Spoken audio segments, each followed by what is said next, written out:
Hey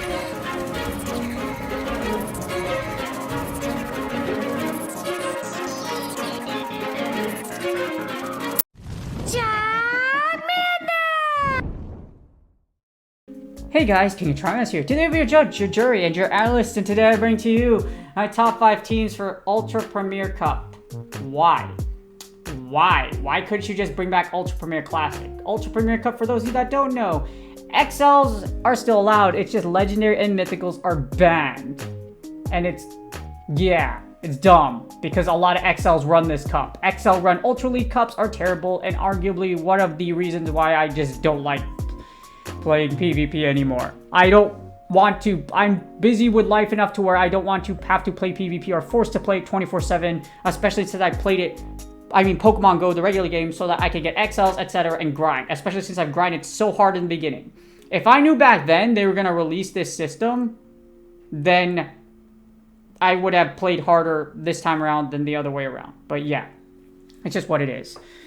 But before we get started, this is my therapist mental health tip of the day. So you can skip this by going to the chapters or just moving a few minutes ahead straight to the teams. So we're speaking about, since I'm speaking about like playing more, I am still very grateful about Pokemon Go PvP. I've met friendships that have lasted a lifetime. I'm part of a wonderful esports organization that I love dedicating my time to, and a great, cool group of people. So this has created opportunities for me I never thought would be impossible if I didn't ever participate in PvP.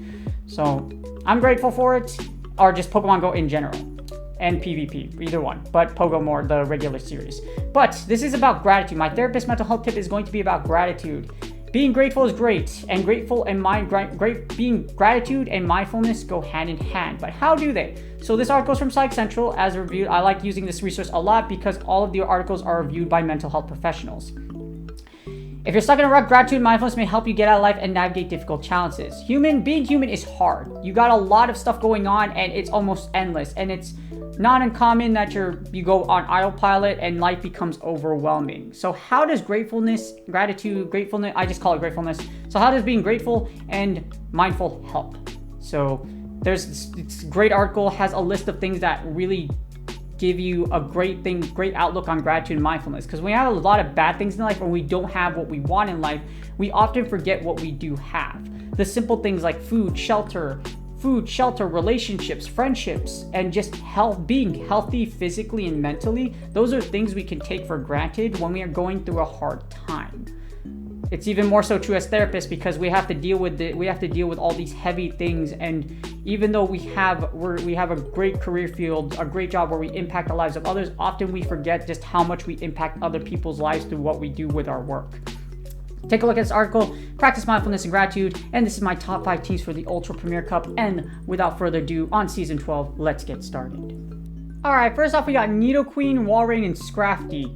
Walrein is your safe switch. It's actually the #1 ranked safe switch for this time around. I'm not sure how credible that is. Yes, I mean, it's still really dang good. But there's a lot of things that people run on their teams to counter Walrein. So it's still really good, but yeah, just be careful. Nidoqueen is your lead. The reason we have Walrein is because Walrein covers pretty much whatever Nidoqueen is weak against, and then Scrafty closes you out. As you see, great ratings across the board. You're not going to find a team with straight A's in Ultra Premier Club. It's just how it is. So, but overall meta does really well. As you see, whatever Nidoqueen will lose against, it either covers your back row, or it covers your back row, or it beats what your back row would be weak to. So solid. Nidoqueen is still really good because of the fact that with Nidoqueen you could debuff. And as you see for your weaknesses here, for Talonflame, Samurott, and Talonflame and Samurott will lose the 2 shield.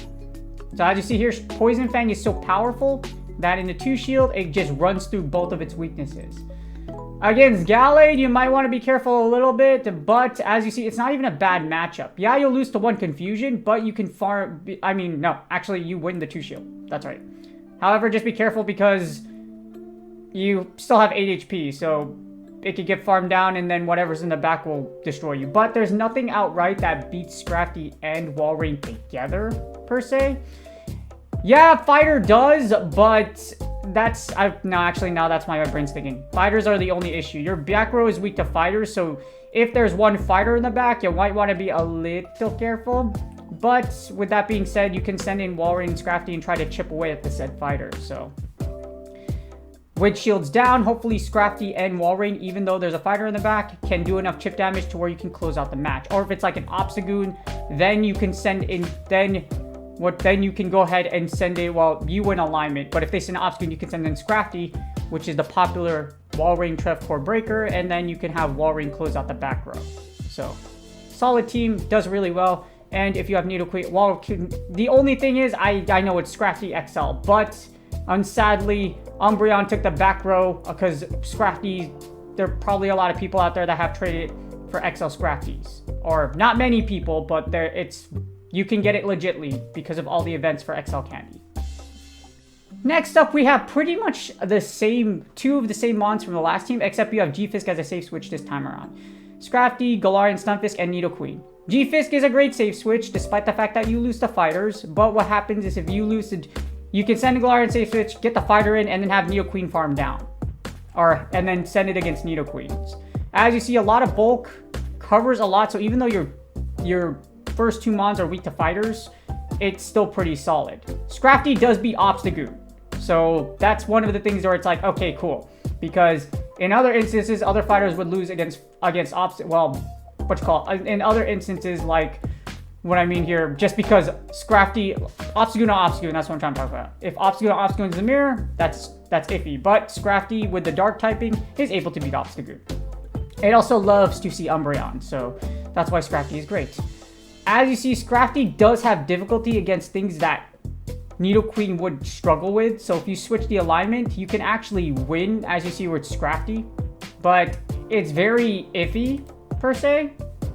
You would have to bait with Power Punch. You could stay in and force them to Flame Charge, but staying in against the Talonflame is pretty rough. Because if you straight Power Up Punch, that Talonflame is still pretty healthy in the end. But you could choose to sack. If you say switch into G-Fisk and they stay in, that's great, because guess what? In the 2 shield, Talonflame loses against G-Fisk. So one turn of difference will lose it out though. So it's going to be, if you lose one turn, it's pretty dang rough. Or you're going to have to really time your moves right so that you can get that extra Rock Slide to KO Talonflame, because timing is pivotal when it comes to 5-turn moves. Against Samurott, Scrafty is a fighter, so it takes neutral damage, but Samurott will lose the 2 shield against Scrafty. That's why PV Poke, I kind of really hate how it doesn't do the 2 shield, because all of this is taken from the 0s and the 1s. I think the lead block should have a 2 shield scenario to it. So this block should reflect the 2s, because you don't have that. Of course, Gliscor will beat you just because Scrafty doesn't, you could go straight foul play. As you see, Gliscor lives pretty healthily, and because you don't have a good back row against it, I would just send in, you could sack Scrafty in the lead, or you can send in Galarian Stunfisk, but Gliscor is probably your biggest problem with this team. Gallade isn't too much of an issue. As you see, it loses the 2 shield. Yes, you have to pup it to death, but even in the end, you have to double pup, and then if you try to straight foul play, Gallade wins in 69 seconds, but that's if you eat a CC. So if you don't shield the Leaf Blade, if you don't fall for the Leaf Blade bait, but you shield the CC, as you see here, Gallade will barely win. So then Gallade will give up both of their shields, but Gallade has to give up both of its shields while you only give up 1. So you come out here with shield advantage, and then you can farm down Gallade and get a little bit of extra energy, because you can send in G-Fist to go ahead and farm it down. So sack Scrafty against Gallade in the lead. Make sure you don't need a CC. Then you can send in G-Fisk to farm down, and G-Fisk and Nidoqueen, you have shield advantage, so you can hopefully close out. Also, G-Fisk and Nidoqueen are against Swampert, but that's why we have Scrafty in the lead, because Scrafty in the 2 shield could pup its way to victory against Swampert. For this team, we have Charizard, Swampert, Venusaur. All 3 moves are viable. You want Dragon Breath for Dragonite, though. You can use Fire Spin or Ember. It gives you a better match against Trevenant. Unfortunately, you don't outright beat G-Fisk. You can go ahead and sack Charizard in the lead and then farm down G-Fisk with Swampert with energy. Swampert with energy down shields is still incredibly dangerous in this cup. And you can have Venusaur close out. So Charizard takes out the Trevenant. and then our Charizard takes out Trevenant or your grass type, covers Swampert, and then just because Community Day moves are so powerful, that's why this team still has really good grades. And as you see, it does really well against the current meta. I already told you how to play out Trevenant and Heracross. If you have Dragon Breath, this is rough. As you see, Trevenant in the 2-shield, it only beats Charizard if you eat a Shadow Ball. Now, if you have Fire Spin or Ember, that's a different story. With Fire Spin, you win the 2-shield outright, and with Ember, you can win the 2-shield outright too. And this is where Wing Attack comes into play as well, because if you have Wing Attack, as you see, you can beat Trevenant.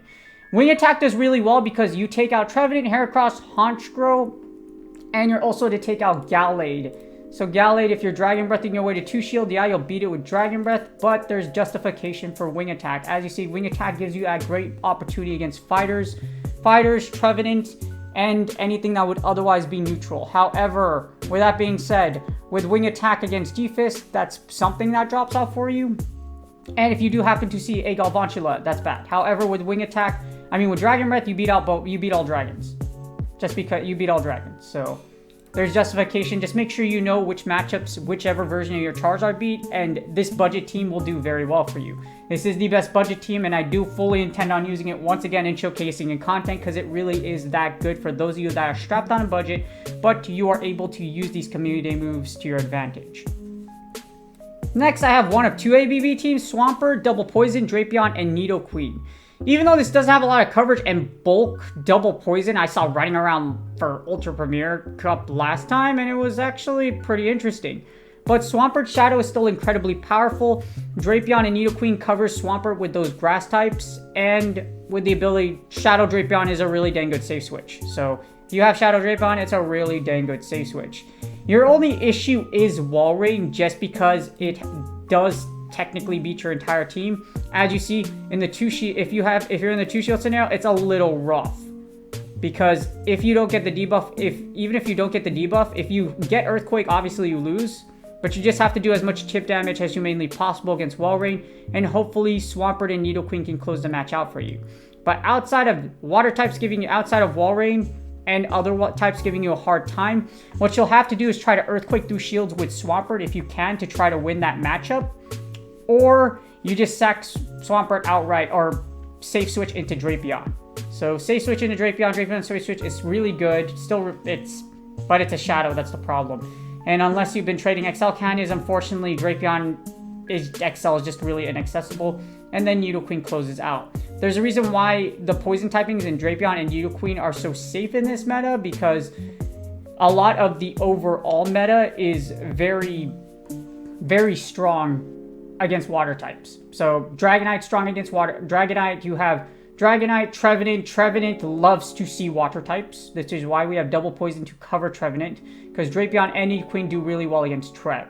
So that's what we're mainly going after. Shadow Swampert breaks shield. Shadow Drapion Nidoqueen closes out the back row. Swampert 2-shield strat is the name of the game with this team, and that's what you're going to be trying for the most for when you operate it if you want to use this team. If you don't like this one, there's another one I have in mind. Unfortunately, it does have an XL as well. Alright, next up we have Nidoqueen Double Ground. Technically this is like triple ground, but yeah. But the thing about it is, with Stunfisk and Swampert, unfortunately Stunfisk is... I've traded enough XL candy because it's been so long to get an XL of G-Fisk, just because of GoFest and everything and trading with my friends. So I do have enough to build one. I don't have a hundo though, but I'm probably just going to eat it for content and just use it, because I'm not going to play PvP enough for G-Fist, a hundo G-Fist, yeah, it's what it is. But you have Nidoqueen, G-Fist, and Swampert to close out. Nidoqueen 2-shields its way against the victory, against a lot of things, and it beats a lot of it. In the 2-shield, Nidoqueen beats things like Talonflame, etc. The only problem is Swampert, Swampert's going to be the only issue you're going to encounter. As you see, Nidoqueen is able to beat its way through Trevenant. You don't beat Steelix, unfortunately, because of the resistance, even if you try to go straight Earth Power. So if you try to go straight out Earth Power Nidoqueen, as you see here, Psychic Fang just eats you alive. So you're going to have to safe switch into G-Fisk, and that's where you have Swampert to have that double coverage against Steelix. Against G-Fisk, you don't have to switch outright, but the thing about it is in the 2-shield, you don't want to get Earthquake to death either, and if you get double baited. For example, if they go straight Earthquake, As you see here, G-Fist still has a great matchup against Nidoqueen, even if you were to go straight Earth Power just because it's bulky. So as you see, it could go straight Earthquake against you and you won't make it to the third Earth Power. So you have to switch out. Other than that, as you see, Swampert does very well against, unless it's your other. So as you see, if you try to Poison Jab your way to victory, it doesn't work too well for you in the end. Or Poison Fang your way to victory. It doesn't work too well in the end. What you can do is you can try to send in your own Swampert after sacking Nidoqueen. The problem with that is it's going to beat you to the next move. As you see here. This is assuming that Swampert Earthquakes you too. If it goes straight Hydro Cannon, which a lot of them will do, unless they're really good at baiting. As you see here, it'll come out with enough energy to take you out, even if you were able to play this.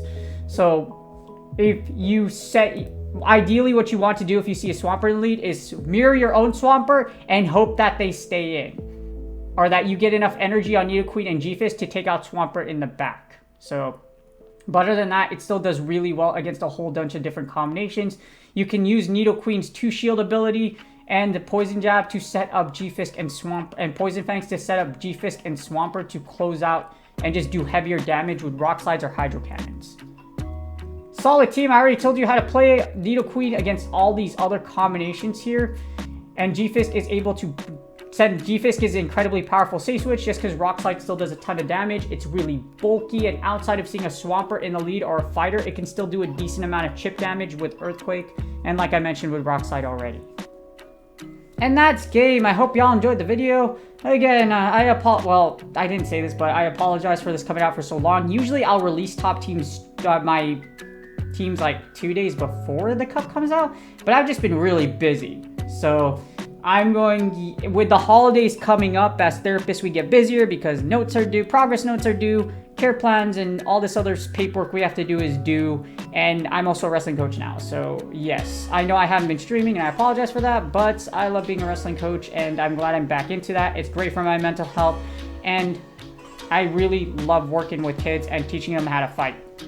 And these kids are going to remember me for however long they go, or if they really did impact their lives. So the chance to impact youth's lives is much more, I think it's much more better, and everyone always needs wrestling coaches because athletics always need new coaches. So, but the good thing is Scarlet and Violet is coming out next week, so I'm extremely excited. So I can't wait. I'm super excited, and I can't wait to create content for that game as well, and to just play it, because it's going to be a nice breath of fresh air in comparison to Pokemon Go PvP, which I outright don't play that much anyways, but I have over 9,000 wins. I think I'm good. 9,000 wins, multi-time legend, done a lot of cool stuff, and I think I'm good. I'm content with that.